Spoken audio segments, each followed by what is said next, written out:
اس طرح ہم اپنی بہنوں کو نہیں مانتے، جی بالکل، یعنی اس سطح پر لے کر نہیں آتے. جی ہمارے مائنڈ میں یہ بات پھنس گئی ہے کہ ان کو یہ حق نہیں ملنا چاہیے اور ان کو ہمارے برابر نہیں آنا یعنی چاہیے. بہن یا بیٹی ہے وہ نچلے درجے کی ہے، درجہ دوم کی انسان ہے یا وہ شخصیت ہے. یہ ایک مائنڈ سیٹ بن چکا ہے. جی جی وہ سمجھتے ہیں لوگ کہ عورت کا کیا ہے، جی ایسا نہیں. اچھا، اس کی وجہ اور بھی ہے. پوری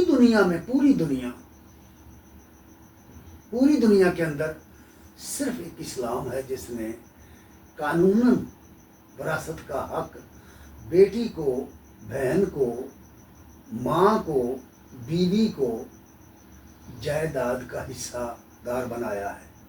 ایک اسلام ہے پوری دنیا میں. جی جی پوری دنیا کی قوم میں جو غیر مسلم اقوام ہیں، وہ عیسائی ہوں، وہ یہودی ہوں، وہ مجوسی ہوں، وہ پارسی ہوں، وہ ہندو ہوں، وہ گوتم بدھ کے ماننے والے ہوں، کوئی بھی ہوں، جی جی کسی کا بھی مطالعہ کر کے دیکھیے یا برسر زمین قضیہ دیکھیے، کوئی اس کا حق کو تسلیم کرنے والا نہیں ہے. جی کسی کے مذہب نے، جس کو لوگ مذہب کہتے جی ہیں، جی جی کسی نے یہ حق نہیں دیا عورت کو، جی جی بلکہ عورت کو انسانیت کا حق نہیں دیا گیا. جی جی جی جی یہاں صورتحال اس طرح کی ہے. اسلام نے اس کو حق دیا ہے اور اس کے برابر رکھا ہے. جی بالکل بہن اپنے بھائیوں کے برابر ہے، بیٹی اسی طرح حقدار ہے جس طرح بیٹے حقدار ہیں. جی جی اچھا، قانون میں یہ جو اس کا حصہ رکھا گیا ہے، دو بہنوں کے برابر، ایک بھائی کو رکھا گیا. تو اس کی وجہ یہ ہے کہ اس نے اگلے گھر میں جا کر کے بھی حصہ لینا ہے. بھائی نے کسی اور گھر میں نہیں جانا، یاد رکھیے. جی بالکل ٹھیک ہے. بھائی کا تو وہی حصہ ہے جو اس کے باپ کا ہے. جی جی بالکل اور بیٹی نے باپ سے بھی حصہ لینا ہے، باپ کی جائیداد سے بھی حصہ لینا ہے، اور شوہر کی جائیداد سے بھی حصہ لینا ہے. سبحان اللہ سبحان ٹھیک ہے. اللہ، کیسی خوبصورت انداز سے تقسیم ہے. اس طرح ہوا. تو اس لیے یہ نہیں سمجھنا چاہیے کہ بیٹی کو کم دیا گیا ہے. کم نہیں دیا گیا، ٹھیک ہے. اس کو بہت ملا ہے. جی اور بعض صورتوں میں وہ برابر بھی آ جاتی ہے، بعض صورتیں ایسی جی ہوتی جی ہیں. جی جی جی تو اس لیے جہاں تک وراثت کا تعلق ہے، یہ تو عورت کا حق ہے، اور اللہ تعالیٰ نے، اللہ کے رسول نے یہ حق تسلیم کیا ہے اور مسلمان کو پابند کیا ہے کہ وہ اس کا حق دے گا. اور جہاں وراثت کا قانون بیان کیا گیا، وہاں یہ بات بتا دی گئی ہے کہ جس شخص نے اس حق کو غصب کیا، اللہ اور اس کے رسول کی نافرمانی کی، اس کے جہنمی ہونے میں شک و شبہ نہیں ہے. اللہ اکبر، سخت عذاب کی بھائی سنا دی گئی ہے. اللہ اکبر. اس لیے کھلے دل کے ساتھ یہ حق ادا ہونا چاہیے. اب اور دوسری بات یہ کہ یہ سمجھنا کہ بیٹی کی شادی کی اور اس کو جہیز دیا، اس لیے اب اس کا جائیداد میں کوئی حصہ نہیں، اس طرح کی بات نہیں ہے. جہیز بھی اب بیٹی کا حق ہے. آپ خود بیان کرتے ہیں، لوگ بیان کرتے ہیں، ہمیں علماء بتاتے ہیں، اہل علم نے ہمیں بتایا ہے کہ نبی کریم صلی اللہ علیہ وسلم نے بیٹی کی شادی کی، جی جی اس کو جہیز دیا ہے. جی چیزیں گن گن کر ہمیں بتایا گیا ہے کہ اس کو چکی دی گئی ہے، اس کو بستر دیا گیا ہے، بیڈ دیا گیا ہے، مکان لے کے دیا گیا ہے. مکان دیا گیا ہے نا. جی جی جی علی رضی اللہ تعالیٰ عنہ کے پاس تو کوئی مکان نہیں تھا بھائی. جی جی جی ذرا دیکھیے نا، غور کیجیے. تو مکان نبی صلی اللہ علیہ وسلم نے خود اس کا اہتمام کیا ہے کہ صحابی نے آ کر کے کہا یا رسول اللہ میرا مکان تھا، یہ لے لو. دیا گیا ہے نا، سب کچھ دیا گیا. صرف فرق یہ ہے کہ بعض لوگ کہتے ہیں کہ یہ جہیز لعنت ہے. غلط بات کہتے ہیں. میرے نزدیک، میں اپنی ذاتی بات کر رہا ہوں، میرے نزدیک یہ بات غلط ہے. اصل میں جو چیز منع ہے وہ یہ ہے کہ اپنی استطاعت سے زیادہ نہ بڑھیے. ٹھیک ہے. جتنی آپ کے پاس مالی طاقت ہے، حیثیت ہے، استطاعت ہے، اتنا کیجئے. معاشرے کا اثر نہ لیجئے، جی کسی جی امیر کا اثر نہ لیجئے.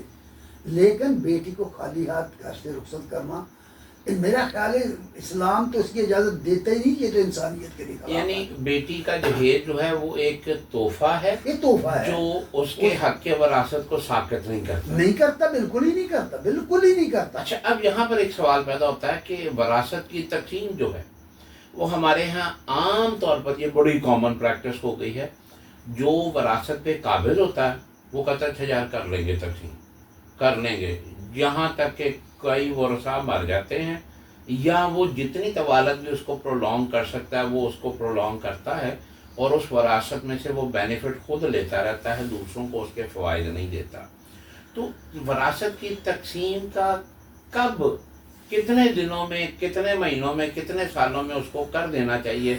اس کا احسن طریقہ کیا ہے؟ پہلی بات تو یہ ہے کہ وراثت اس وقت بنتی ہے جب صاحب مال دنیا سے رخصت ہوتا ہے. جی، مورث جب فوت تک ہو گیا. وہ رخصت نہیں ہوتا، دنیا میں موجود ہے جی جی. صاحب مال آدمی، جی جی. اس وقت تو اس کا مال ترکہ نہیں بنتا. جی بالکل ٹھیک ہو گیا. یہ پہلی بات ہے. جی جی جی. کہ جب وہ دنیا سے رخصت ہو گیا اور مال دنیا کے سپرد کر کے اب چلا گیا، جی جی. اس کے بعد فوری طور پر یہ ایک طرف تو معاشرے کی بات ہے کہ ہمارا وہ لوگ جو اس کے حصے دار ہیں، جی جی. انہیں چاہیے، ان کا اخلاقی، دینی، اسلامی فرض بنتا ہے کہ اسی وقت اس جائیداد کو اس مرنے والے کا اگر کوئی قرض ہے، اگر کوئی وصیت اس نے کی ہے تو اسے پورا کر کے باقی اس کی جائیداد، اس کا سامان، وہ منقولہ ہے یا غیر منقولہ، اس کی تقسیم ہو جائے اور ہر حقدار کو اس کا حق اسی وقت مل جانا چاہیے. ایک اخلاقی طور پر ضروری بات ہے.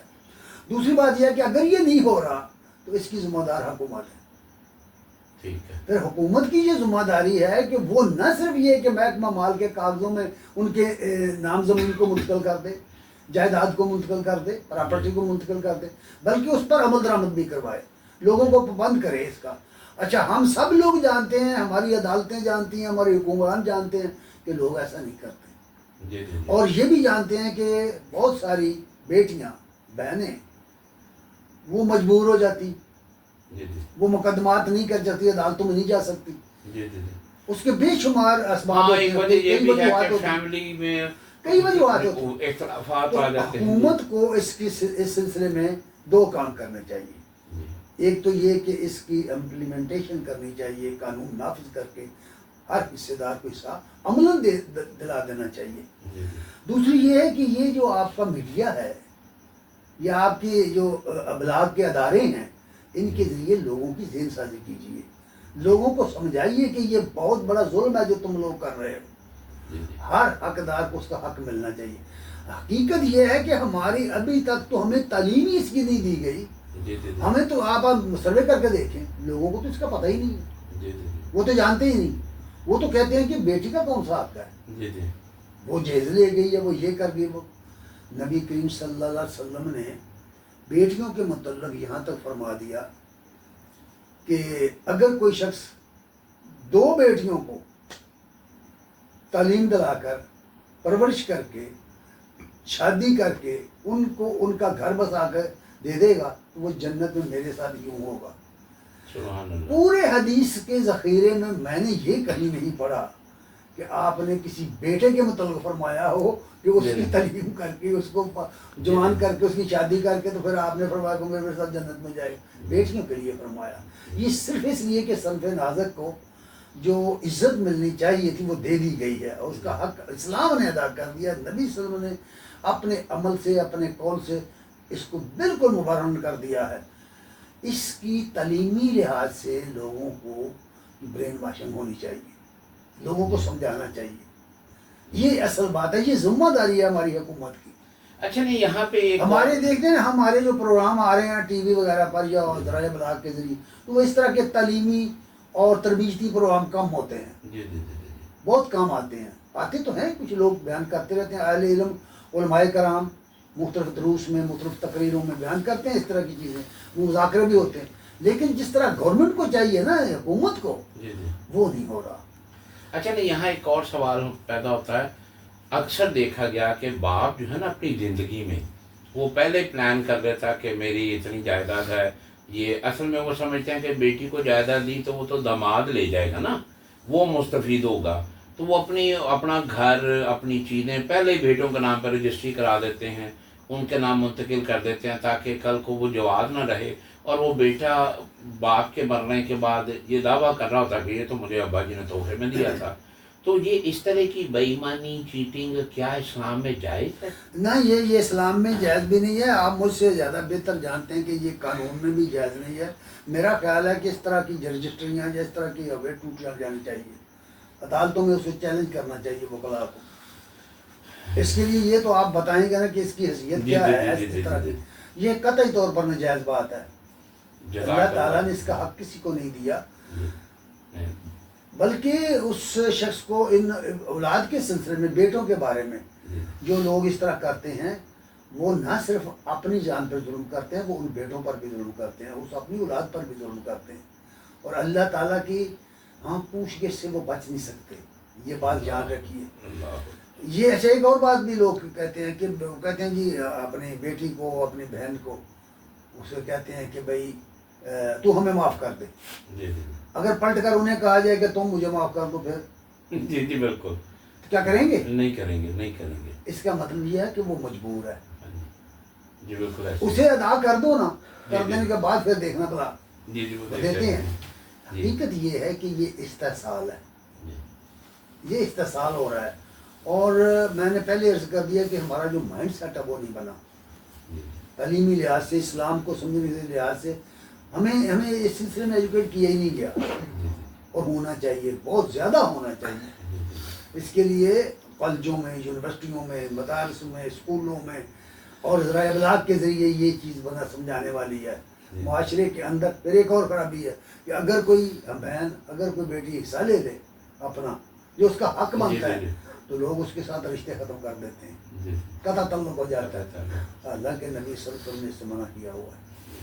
جزاک اللہ خیر. ناظرین، ہم محمد یعقوب چودھری صاحب کے جو ڈائریکٹر ہیں ادارہ صوت القرآن کے، اور الحاج مار محمد افضل فلی سیال صاحب جو ڈپٹی ڈائریکٹر ہیں ادارہ صوت القرآن کے، ہم ان کا بڑے مشکور ہیں کہ وہ ہمارے پروگرام میں تشریف لائے. شعر حاصل گفتگو جو بڑی جامع انداز سے کی گئی، اس کا یہ نتیجہ نکلتا ہے کہ وراثت جو ہے وہ اگر باپ یا بھائی یا کوئی بھی شخص بیٹی کو محروم کرے یا کسی اور کو محروم کرے تو قرآن پاک میں استغفر اللہ اس کی جہنمی ہونے کی وعید ہے. یہ اللہ کا اختیار ہے کہ وہ کس کو بخشے یا کس کو سزا دے، مگر یہ ایک بڑا کبیر اور بڑا سنگین گناہ ہے. آپ سے، حکومت سے یہ گزارش ہے کہ وہ ایسی قانون سازی کرے جس سے بیٹیوں کو، بہنوں کو، ماؤں کو، خواتین کو، جہاں وہ خواتین کے دیگر حقوق کی بات کرتے ہیں وہاں ان کے حق وراثت کو بھی محفوظ اور بہترین طریقے سے ان تک پہنچنے کا بھی قانون سازی کرنی چاہیے. ہم آپ کے کمنٹس باکس میں آپ کی رائے کے منتظر رہیں گے. اپنے میزبان رانا ندیم صاحب سینئر ایڈوکیٹ کو اجازت دیجیے. اللہ نگہبان.